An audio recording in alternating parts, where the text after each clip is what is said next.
예수님께서 이제 돌아가셨는데 장례 절차의 주인공이 되어야 할 사람들이 누굴까요? 제자들이죠.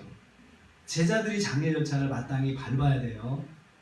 제자들이 찾아가서 우리 주님 시체 내주세요. 그리고 우리가 장례식 하겠습니다. 이렇게 해야 되는데 정작 제자들은 유대인들이 두려워서 숨어 있었습니다. 그리고 예수님이 운명하신 당일은 금요일이라 그날 저녁부터 안식일이 시작돼요. 유대인들은 성경에 안식일 날 시체를 둘 수가 없어요. 그래서 이제 장례식을 급하게 치러야 되는데 또 유대인들도 또 자기들은 율법대로 한다고 그 시체를 십자가에 매달지 말고 빨리 장례를 치러달라고 빌라도에게 요청을 하였습니다. 그런데 관련 당사자들이 아무도 나서지 않아서 막막한 상황이었습니다.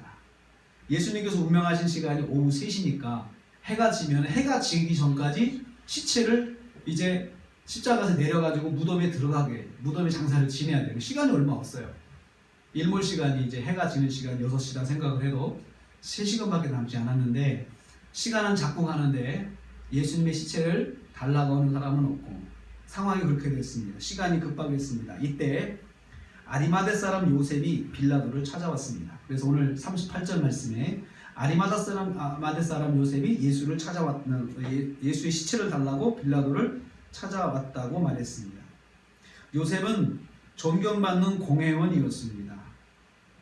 그리고 그는 하나님 나라를 기다리는 신앙을 가지고 있는 경건한 사람이었습니다. 그래서 그는 또 마태복음 27장 57절에 보면은 그는 예수님의 제자다라고 했고 또 오늘 말씀에도 보면 예수의 제자이나 유대인이 두려워 그것을 숨기고 지냈다라고 했어요. 이 제자라고 하는 것은 예수님의 말씀을 듣고 그 말씀대로 순종하기로 결심한 사람들을 제자라고도 하죠. 근데 이 사람은 유대인의 공회원이었고 사회 지도층 인사였기 때문에 드러내놓고 예수님을 따르지 못했다라고 말씀합니다. 예수님과 가까운 사이에 있는 제자는 아니었습니다. 그저 보이지 않게 예수님의 말씀의 교훈을 순종하며 살았던 사람이었습니다. 예수님의 12 제자들은 모두 도망가서 두려움에 떨고 나서지 않을 때 이 아리마대 사람 요셉이 자원을 하였습니다. 예수님과 어떤 상관이 있다고 하는 것은 당시에는 매우 위험했습니다. 왜냐하면 그 예수님께서 십자가에 못 박히신 그 즈음에서 그 유대인들이 예수당을 잡아서 감옥에 넣으려고 했습니다. 그래서 내가 예수의 시체를 가져가겠다라고 하는 것은 예수님과 특별한 관계에 있다는 것을 밝히는 거였기 때문에 매우 위험하였습니다. 그래서 예수님의 시체를 가져가도록 아리마대 사람 요셉이 요청한 것은 자신의 미래를 걸고 예수님의 장례 절차를 감당하겠다는 결심입니다.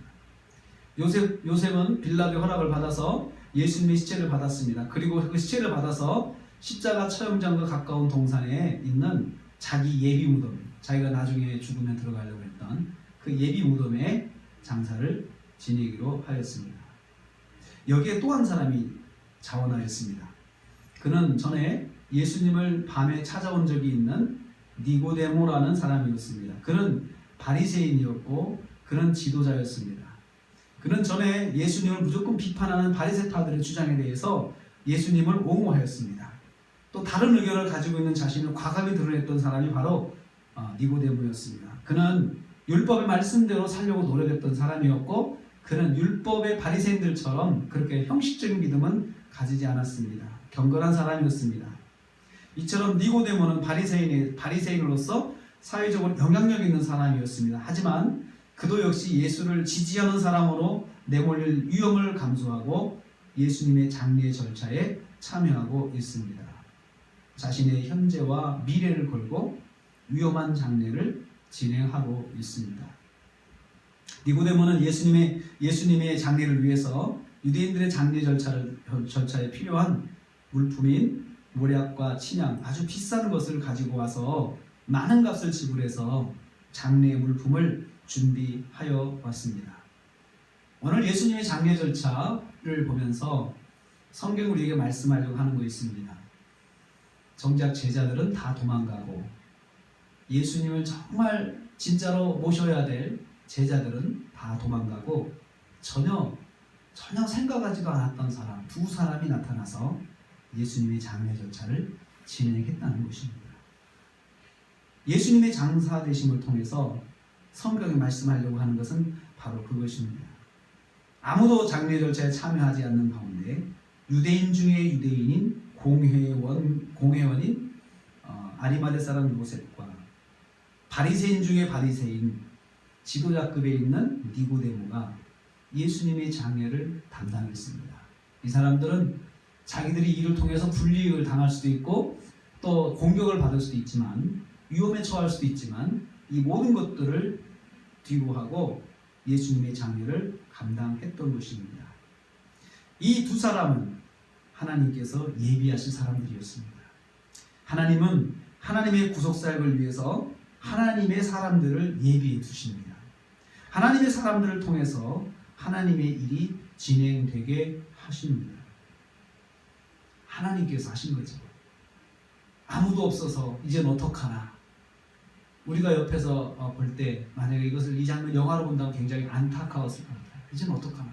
왜 저 사람들은 나서지 않을까? 왜 저 사람들은 저기 도망가 있을까? 한편 이해도 되죠. 위험하니까, 무서우니까, 두려우니까 자기들도 예수님처럼 죽임을 당할까 봐 무서워서 도망가 있는 건 이해는 되지만 참 안타까운 상황에서 주님께서 하나님께서 예비하신 사람들, 전혀 생각하지 않고 있던 사람들을 통해서 그 일을 이루어 가셨습니다.